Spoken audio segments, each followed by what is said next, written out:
We're here at the Food and Ag Products Center with Evan Fraser, who is a food security researcher at the University of Guelf in Canada.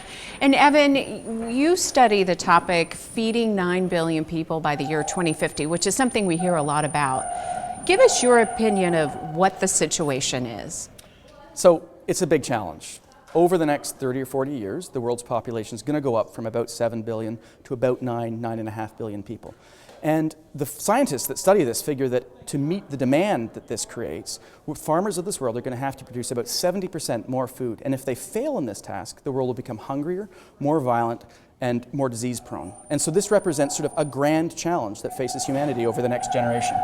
What do you think are some of the reasons that caused this sort of situation that we're in? It's not one single thing.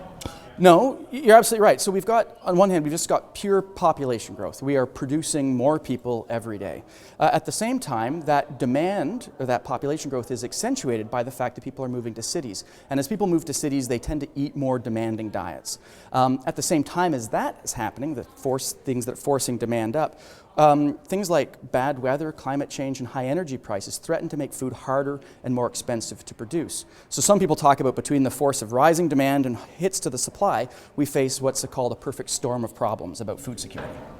And it's kind of a lot to wrap your head around. I mean, it's pretty multifaceted and at times controversial, right? Sure, absolutely. I mean, on one side of the coin, we've got people who very adamantly believe that the solution to this problem is to buy local organic food that's produced on small-scale farms within the urban hinterland. On the other side of the coin, we've got the proponents of genetic modification and GMO technologies and biotech that say that the future of food security is big ag producing huge amounts of food in some bread baskets on the planet. I personally take a middle ground and say we can't have an either or, we have to have a little bit of both, because both kinds of systems represent really important things that we all need. And as you mentioned, this is a complex issue, and no doubt there's not one solution. But what are some of the things that you propose to address this and be able to progress by 2050? So, in my opinion, there's really four broad areas that we need to be investing in. First of all, we need to boost production to meet demand, but we need to do it in sustainable ways. So that means investing in things like precision agriculture, getting more crops per drop of irrigation, getting more crops per unit of fertilizer we apply. So sustainable intensification is the first thing. The second thing would be to distribute the food we've got better. Bottom line is, at the present day, there's enough food for everybody to eat a sustainable, healthy diet. But there's still 1 billion people that go to bed every night hungry. So we don't do a good enough job distributing it. So distributing food means reducing poverty in the developing world and storing food in famine-prone areas so that there's a buffer. So that's number two, distributing food. The third thing is to essentially build the local food systems. We need to have more robust local food systems, not because local food's going to feed all of us all of the time, but again, local food acts like a buffer, as a line of defense between an urban consumer and the vagaries of an international market. And this is especially important in poorer parts of the world.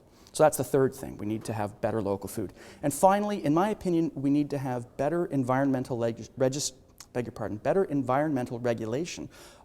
Make sure that when we farm, we communicate to farmers the incentives so that they can farm in a way that is optimally sustainable. So sustainable intensification, better regulation, better distribution, and more local food. Those are the four areas I think are really important. And in your opinion, where do universities, in particular land-grant schools like Oklahoma State, come into that solution and some of these things that you suggest? Well, education, obviously. We need to be educating another generation of young farmers who will be able to get into this industry and do all those things that I just said. So that's critical. Applied research, so that we know the kinds of regulatory tools and regulatory instruments we can use to help create the right incentives for farming.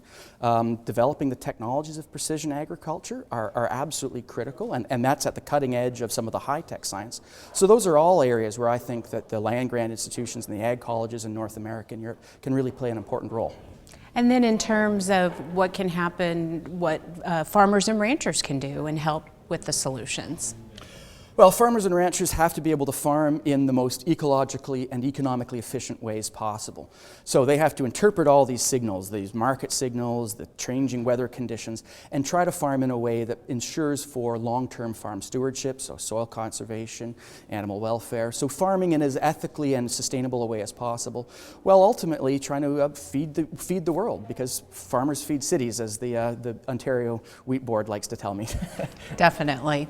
Dr. Evan Fraser, thanks so much for your time. And for those of you who would like to learn more about Dr. Fraser and his team's research and their work, just go to the SunUp website, sunup.okstate.edu.